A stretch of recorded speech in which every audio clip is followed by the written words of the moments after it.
Hi, I'm Sanen speaking, and we are now on JMax.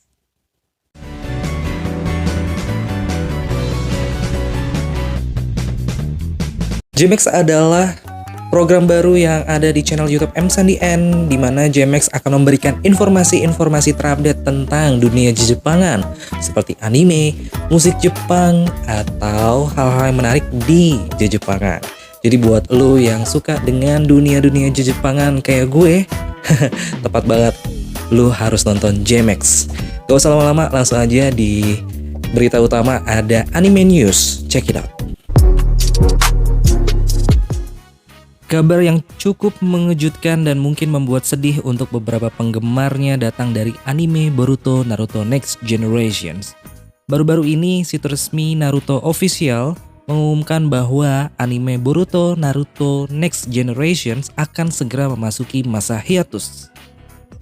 Pasca adaptasi Sasuke Retsuden di anime Boruto beberapa waktu lalu, kali ini para penggemar kembali melihat aksi seru Boruto CS menghadapi Code.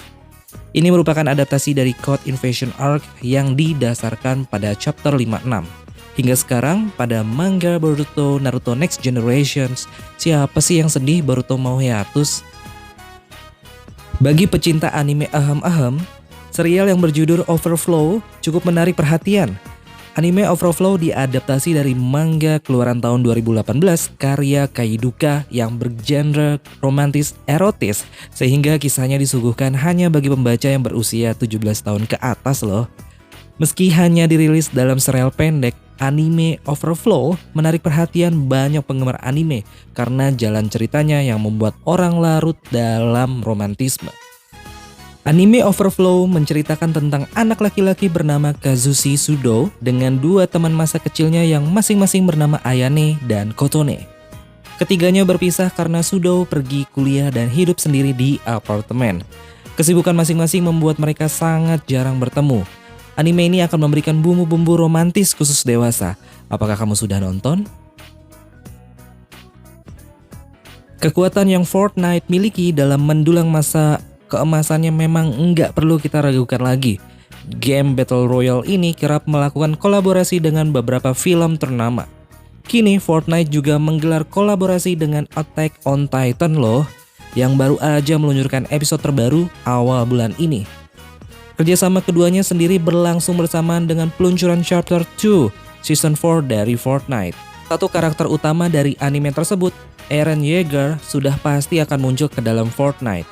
Hal itu sudah dikonfirmasi loh lewat unggahan di akun media sosial yang bisa kamu lihat berikut ini.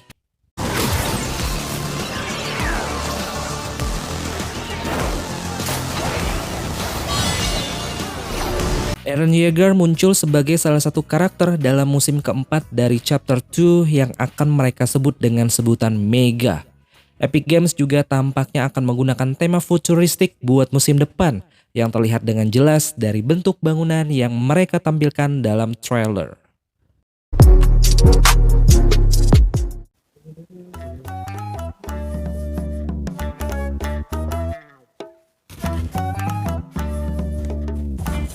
Udah mulai aja gomen. Habisnya gue kasihkan dengerin lagunya Yoasobi. Siapa sih yang gak tahu Yoasobi? Vokalisnya si Lila Sikuta, itu suaranya bikin nagih banget. Anyway, ngomongin Lila Sikuta, gue punya informasi tentang dia, dibarengin dengan informasi musik Jepangan lainnya hanya di Musiko. Penyanyi sekaligus vokalis dari Yoasobi, Lila Sikuta, akan menggelar konser tunggal untuk pertama kalinya pada bulan Juli 2023. Konser yang bertajuk Sketch ini diambil dari nama albumnya yang pertama yang sudah dirilis pada tanggal 8 Maret 2003. Lila Sikuta akan menggelar konser tunggal perdananya di kota Aichi, Osaka, dan Kanagawa. Idol group Nogizaka 46 telah mengumumkan single mereka yang ke-32 akan dirilis dalam waktu dekat ini. Single yang berjudul Hitowa Yume wo Nidomiru diumumkan pada acara show mereka yang bernama Nogizaka Koujichu. Single ini akan menjadi era baru bagi mereka karena ini adalah single pertama tanpa kehadiran generasi pertama dan kedua. Single Hitowa Yume wo Nidomiru bisa kamu dengar pada tanggal 29 Maret 2023. Selain dari Nogizaka 46 yang merilis single, ada Galileo Galilei juga akan merilis album barunya yang berjudul Be and the Walls pada tanggal 31 Mei 2023. Ini akan menjadi album kali pertama sejak 7 tahun lamanya loh mereka mengeluarkan album. Selain itu, Galileo Galilei juga mengumumkan jadwal turnya yang akan dimulai pada bulan Mei 2023. Yo, masih ditemenin sama gue M Sandi and DJ Max. Kalian tahu gak sih tas sekolah khas Jepang yang bentuknya kayak kotak-kotak gitu, terus yang sering dipakai sama Nobita dan kawan-kawannya? Tahu gak? Yap, bener banget, namanya adalah Randoseru. Dan faktanya ternyata harga dari tas Randoseru ini ternyata mahal banget guys. Selengkapnya hanya di JMax Add-on. Jika kalian penggemar anime Jepang, pasti sudah nggak asing dengan tas yang sering digunakan siswa SD di sana. Tas itu sering digunakan banyak karakter anime seperti Nobita dan teman-temannya di Doraemon. Rupanya, tas yang umumnya berwarna merah, hitam, atau biru disebut atau dikenal dengan nama Randoseru. Meski terlihat dari luar biasa aja dan sangat umum, bukan berarti tas tersebut murahan loh. Malah tas anak SD itu berharga sekitar 3 juta hingga 10 juta rupiah. Kira-kira apa aja keunikan dan kecanggihan dari Randoseru? Ternyata Randoseru sebenarnya sudah ada sejak akhir zaman Edo sekitar 1853 hingga 1869. Mulanya, ransel bergaya barat ini diperkenalkan oleh Belanda kepada militer Jepang. Nama Randoseru sebenarnya berasal dari ransel dalam bahasa Belanda, namun berakhir seperti itu karena kesalahan pengucapan. Randoseru memang tergolong mahal, ternyata ransel ini terbuat dari kulit asli loh. Meskipun kini produsen sudah banyak menggunakan kulit imitasi karena permintaan yang semakin tinggi, namun kualitasnya nggak kalah oke dari yang asli kok.